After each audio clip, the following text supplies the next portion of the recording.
Hello again. In the last session, we tried to see how our self-image, how we see ourselves, in fact influences the way we see and do things. We also tried to see how, in fact, our self-image is formed, how it is put together. In this session, I'd like us to look at the impact our self-image has on our spiritual life, on our spiritual journey. Vince, I always remember you telling the story of how the importance of that truth became part of your life. Would you like to share with us that story?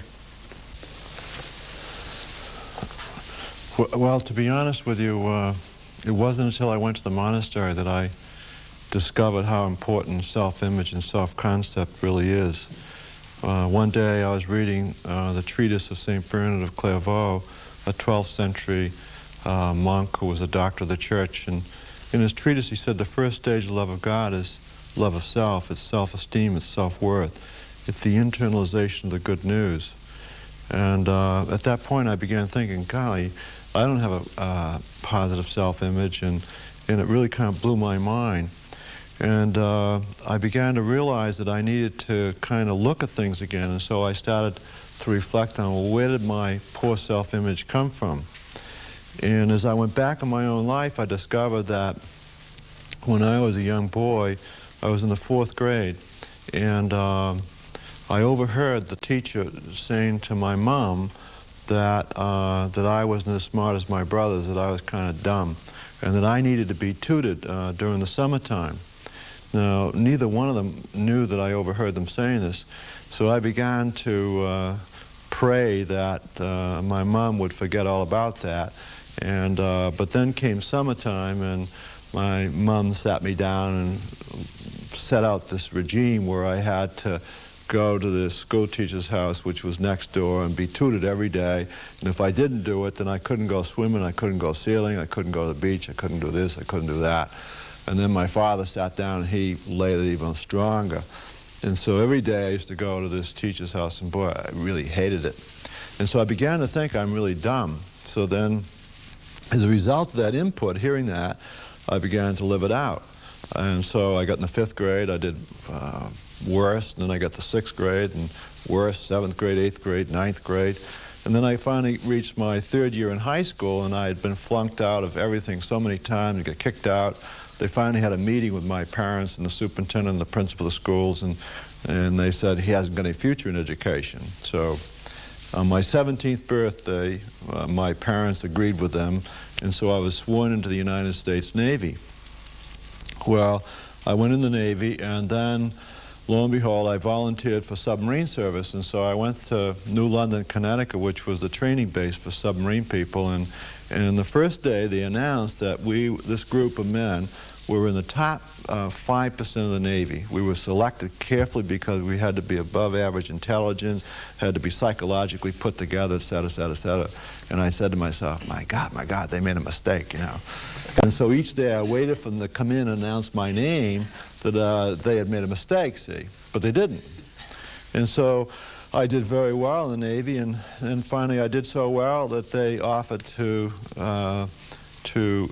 give an appointment to me to go to the Naval Academy, which was really quite a thing to have offered to you. But I didn't take it, and I got out of the Navy, went back to school, did very well academically in college, went to graduate school, did it very well, graduated with honors and everything. But still, then I went to monastery, you know, and I became a genius in running the farm, a genius in running Trappist jams and jellies, but everybody used to say, well, you really can't trust him theologically, you know, he's a genius in doing all these things. And then I got sick, and was in the hospital a long time, and then they decided that I couldn't live the life any longer, and they were going to send me to school during this process of being undergoing treatment and everything. And I remember that the Jewish doctor that I had said to me, Father, I think you ought to pursue a doctoral course when you go to the university. And I said, well, I don't think so. I think I'll just take some courses and kind of update and study.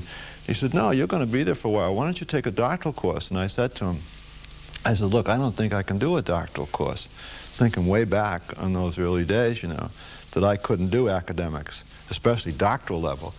And he says to me, he says, Father, he says, I teach at Harvard University.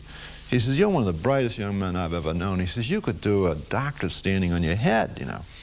And I said to myself, well, he doesn't really know me, you know. But then I went off to university and I took his advice and I pursued my doctoral degree.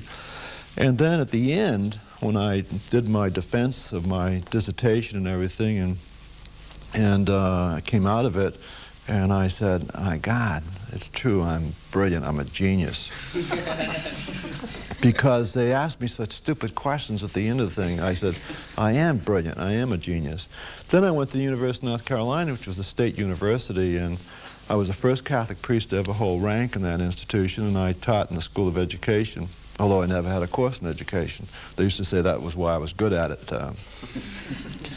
But then, you know, and I did very well there. And I always remember the last class I had, a graduate class of students, at the end of the class was my last class. They knew it, and they were going to have a little party for me. And at the end of the class, one of the students said to me, Dr. Dwyer, would you share with us, you know, how you view yourself? So I said, sure. And I said, I'm a beautiful, lovable, incredible human person. And they all stood up and applauded. Thanks, Vin. Thanks very much indeed.